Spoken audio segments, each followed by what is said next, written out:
श्री राधा वल्लभ सरकार की जय। सद्गुरुदेव भगवान की जय।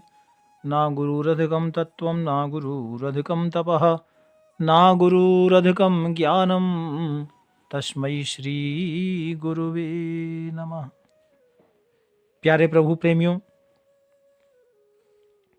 आप सभी अगले 2 दिन से भगवान श्री राघवेंद्र सरकार का जो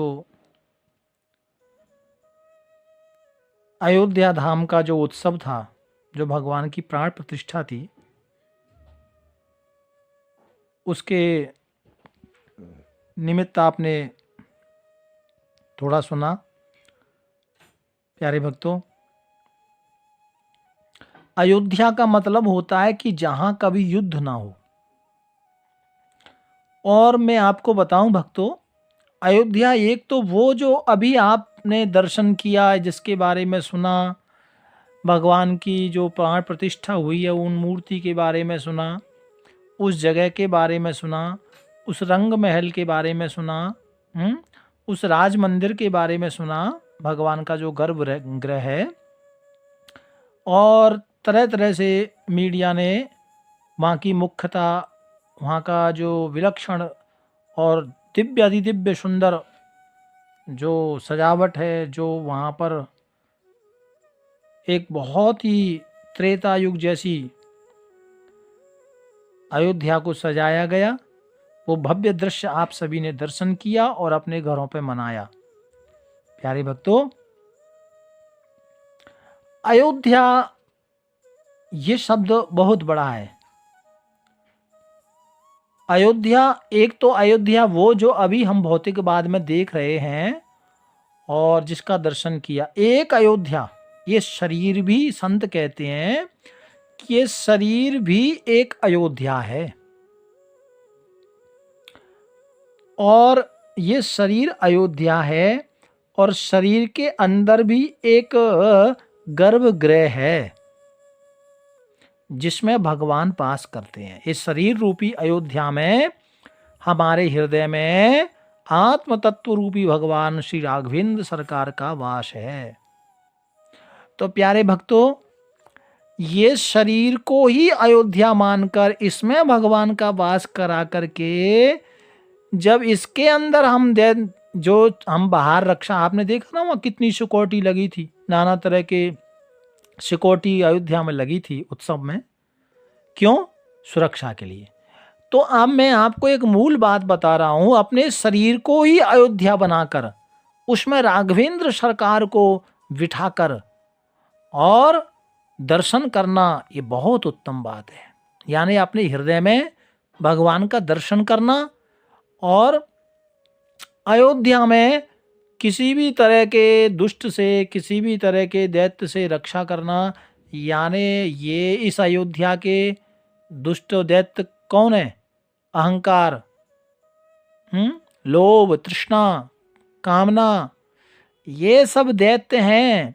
इन दैत्यों से हृदय में बैठे हुए राघवेंद्र सरकार की रक्षा करना। शरीर के अंदर ये दैत्य आ ना पाए, और ऐसा आप करेंगे तो असली अयोध्या आपका शरीर और उसमें भगवान विराजमान होंगे। यही अयोध्या है। शरीर भी हमारा एक अयोध्या है और इसमें भी राम लल्ला विराजमान है। प्यारे प्रभु प्रेमियों, क्योंकि भगवान ने कहा ना, ईश्वर अंश जीव अविनाशी, ये भगवान और चेतन अमल सहज सुख राशि। ये क्या है? ये हम भगवान के अंश हैं।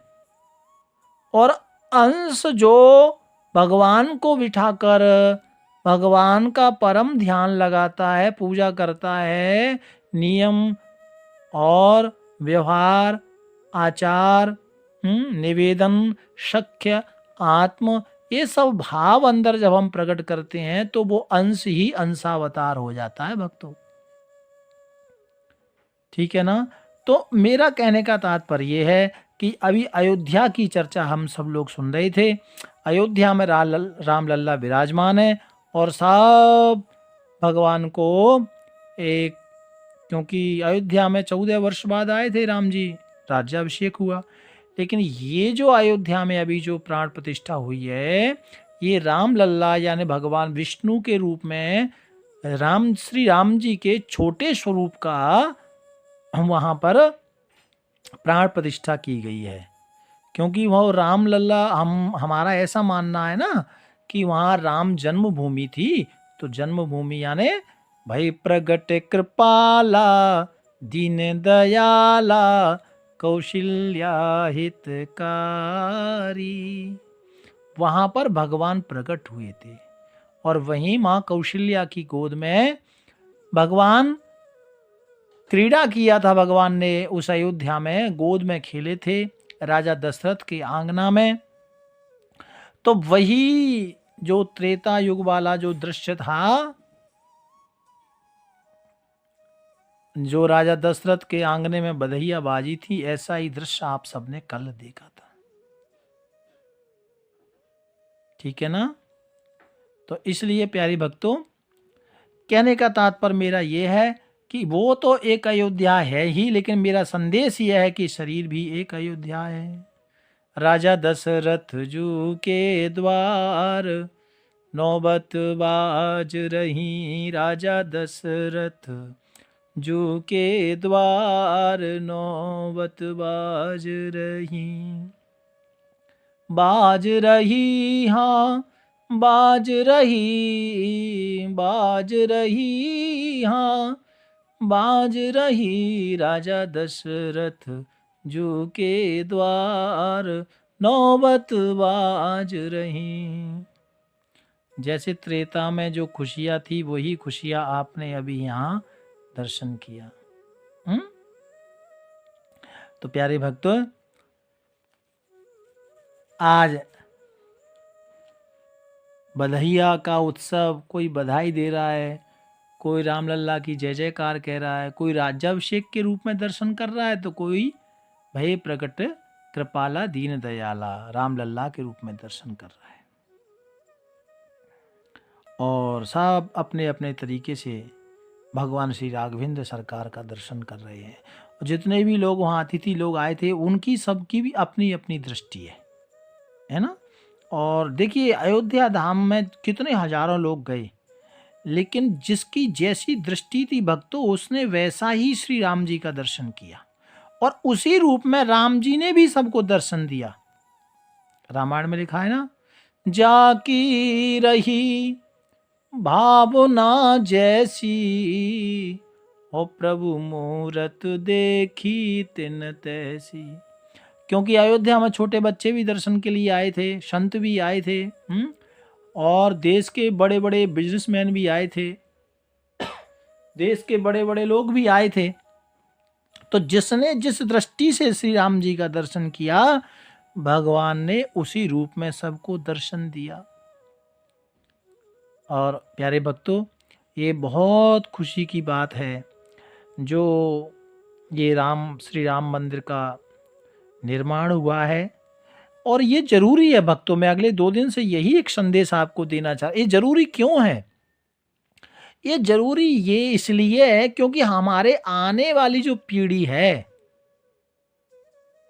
तो वो जब पूछते हैं या उनको हमारे परिवार वाले बताते हैं, है ना, आज तक हम इतिहास में पढ़ते थे, है ना, कि ये फलाना रोड है, ये हुमायूं रोड है, अकबर रोड है, बाबर रोड है ना, शाहजहां रोड है, जे रोड है, वो रोड है।